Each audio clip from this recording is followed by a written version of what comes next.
Hi everyone, welcome to our channel SSC preparation. So మనకి seasonal exams అయితే ఇప్పుడు ప్రస్తుతం జరుగుతున్నాయి కదా. Next MTS exam. So MTS exam ఎవరైతే క్వాలిఫై అవ్వాలనుకుంటున్నారో, క్రాక్ చేయాలనుకుంటున్నారో, సో ఈ వీడియో అయితే వాళ్ళకి చాలా యూస్ఫుల్ అవుతుంది. వీడియో అయితే స్కిప్ చేయకుండా చూడండి.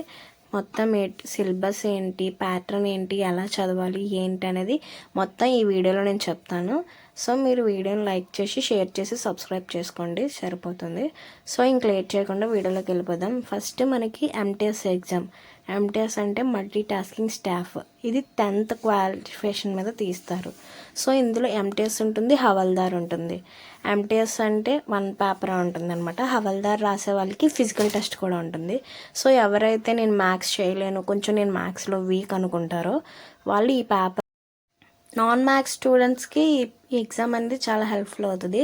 సో ఎంటీఎస్ అంటే ఓన్లీ 1 ఎగ్జామే, 1 పేపర్ ఉంటుంది. సీజీఎల్ అవి అయితే టైర్ 1, టైర్ 2 అలా ఉంటుంది. సో ఎంటీఎస్కి ఏమి ఉండదు, ఓన్లీ 1 షాట్ ఎగ్జామ్.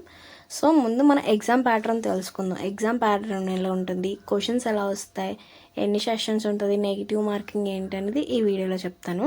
ఫస్ట్ ఎంటీఎస్లో 4 సెక్షన్స్ ఉంటాయి. లైక్ ఏంటంటే reasoning, aptitude, English, general awareness. Reasoning, aptitude అనేది ఒక సెషన్, ఇంగ్లీష్, జనరల్ అవేర్నెస్ అనేది సెకండ్ సెషన్ అనమాట. రీజనింగ్, యాప్టిట్యూడ్లో 40 క్వశ్చన్స్. రీజనింగ్ ఒక 20 వస్తాయి, యాప్టిట్యూడ్ 20 వస్తాయి. మొత్తం 120 మార్క్స్. మనకి ఓన్లీ 45 మినిట్స్ ఇస్తారు. ఆ 45 మినిట్స్లో రీజనింగ్, యాప్టిట్యూడ్ కంప్లీట్ చేయాలి. ఆ సెషన్ కంప్లీట్ అయిపోయినాక సెకండ్ సెషన్లో జనరల్ అవేర్నెస్, ఇంగ్లీష్ ఉంటుంది. ఇంగ్లీష్లో 25 క్వశ్చన్స్ ఇస్తారు, జనరల్ అవేర్నెస్లో 25 క్వశ్చన్స్, టోటల్ 50 క్వశ్చన్స్ ఇస్తారు. మనకి అక్కడ 150 మార్క్స్. అక్కడ ఇచ్చే టైం కూడా 45 మినిట్సే. ఆ 45 మినిట్స్లో ఈ సెషన్ కంప్లీట్ చేయాలి. మొత్తం మనకి 90 క్వశ్చన్స్ ఇస్తారు. మొత్తం 270 మార్క్స్, అంటే ఈచ్ క్వశ్చన్ 3 మార్క్స్ అనమాట. సెషన్ 1 క్వాలిఫై అయితే చాలు, నెగిటివ్ మార్కింగ్ ఉండదు. సెషన్ 2 మాత్రం క్వాలిఫై అవ్వాలి, మెరిట్ రావాలి, ఎక్కువ మార్క్స్ రావాలి అందులోనే. సో మీరు ఎక్కువ ఇంగ్లీష్, జనరల్ అవేర్నెస్ కాన్సన్ట్రేట్ చేస్తే ఈజీగా క్రాక్ చేయొచ్చు. దానికి నెగిటివ్ మార్కింగ్ ఉంటుంది. సో హవల్దార్ రాసే వాళ్ళకి ఫిజికల్ టెస్ట్, వాకింగ్, సైక్లింగ్ ఉంటుంది. మేల్కి ఫీమేల్ ఎంతెంత ఉండాలి అనేది చూడండి. 600 మీటర్స్ అని 15 మినిట్స్లో కంప్లీట్ చేయాలి వాకింగ్ అయితే. ఫీమేల్ అయితే 1 kilometre in 20 minutes. So cycling 8 kilometres in 30 minutes, అలా 3 kilometres in 25 minutes female complete చేయాలి. సో ఇది exam pattern. So exam pattern complete అయిపోయిన తర్వాత సిలబస్ ఏంటేంటి, ఏ సిలబస్ చదవాలనేది కూడా చెప్తాను చూడండి. ఇంకా సిలబస్లో మనకి ఏంటంటే ఉండాలి, reasoning, aptitude, English, general awareness, ఈ 4 ఉన్నాయి కదా.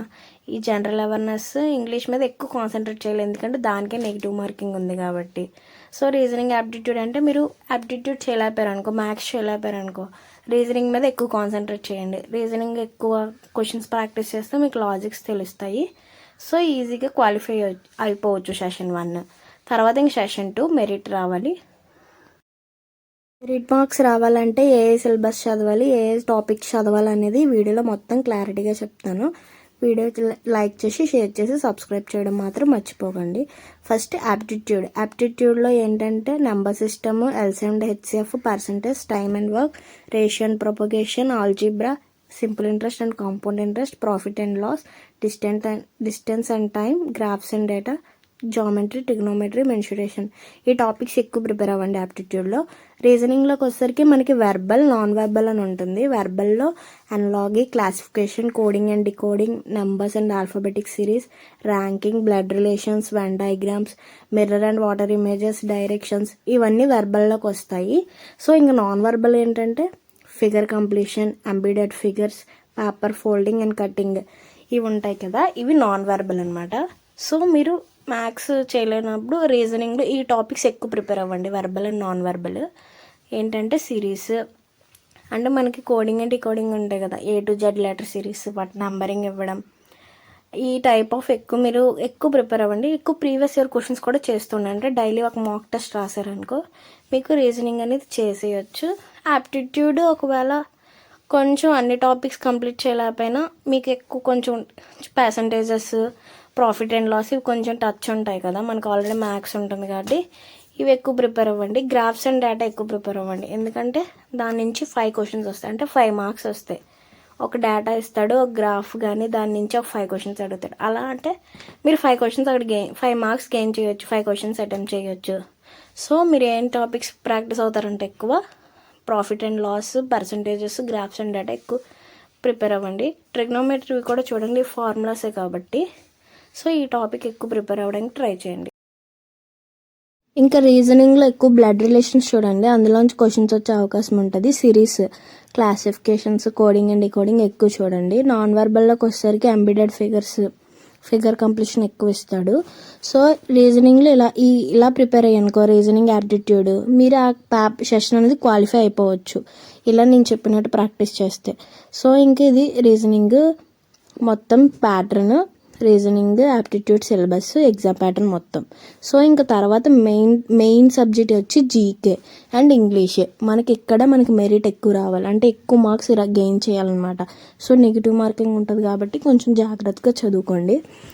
Current affairs main. Current affairs complete అయిపోతే హిస్టరీలో ఏన్షియంట్, మెడివల్, మోడర్న్ ఇండియా, ఈ 3 టాపిక్స్ చదవండి. జియోగ్రఫీకి వచ్చేసరికి ఫిజికల్గా, పొలిటికల్గా, క్లైమేట్, ఎన్విరాన్మెంట్ గురించి, రివర్స్ గురించి, ఫారెస్ట్ గురించి, ఇవన్నీ. ఇంకా ఎకనామీ అండ్ ఫినాన్స్లోకి వచ్చేసరికి బడ్జెట్, మళ్ళీ మనకి స్కీమ్స్ ఉంటాయి, సెంట్రల్ గవర్నమెంట్ స్కీమ్స్, అవి ఏంటంటే ఎప్పుడు లాంచ్ చేశారు, దేని పర్పస్, అవన్నీ చదవండి. పాలిటీలో మెయిన్ ఆర్టికల్స్, కాన్స్టిట్యూషన్ అంటే ఆర్టికల్స్, అమెండ్మెంట్స్, షెడ్యూల్స్ ఎక్కువ చదవండి. పార్లమెంట్ గురించి కూడా చదవండి. ఇంకా జనరల్ సైన్స్కి వచ్చేసరికి ఫిజిక్స్, కెమిస్ట్రీ, బయాలజీ కొంచెం బేసిక్స్ నేర్చుకోండి. ఇంకా స్టాటిక్ జీకేలో books and authors, awards, dancers, computers గురించి, famous persons, sports, Indian culture, capitals, ఇవన్నీ ఎక్కువ చదవండి జీకే పర్పస్. ఇంకా జీకే ఇవి చదువుకుంటే మీరు మొత్తం క్వశ్చన్స్ అటెంప్ట్ చేయొచ్చు.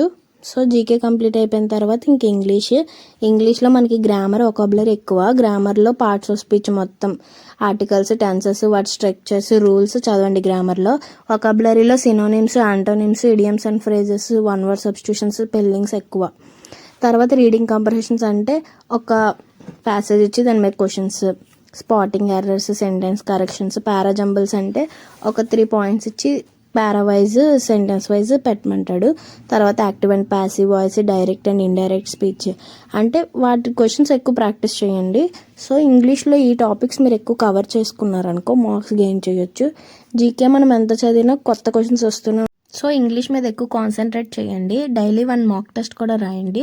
దాన్ని రాయడం వల్ల యూజ్ ఏంటంటే మీరు ఎక్కడ ఫాల్ట్ చేస్తున్నారు, ఎక్కడ తక్కువ మార్క్స్ వస్తున్నాయి అని ఒక ఐడియా మీకు ఉంటుంది. సో డైలీ ఒక మాక్ టెస్ట్ కూడా రాయడానికి ట్రై చేయండి. సో అది బెస్ట్ థింగ్. సో ఇలా మీరు చదివితే ఈజీగా ఎగ్జామ్ క్రాక్ చేయొచ్చు.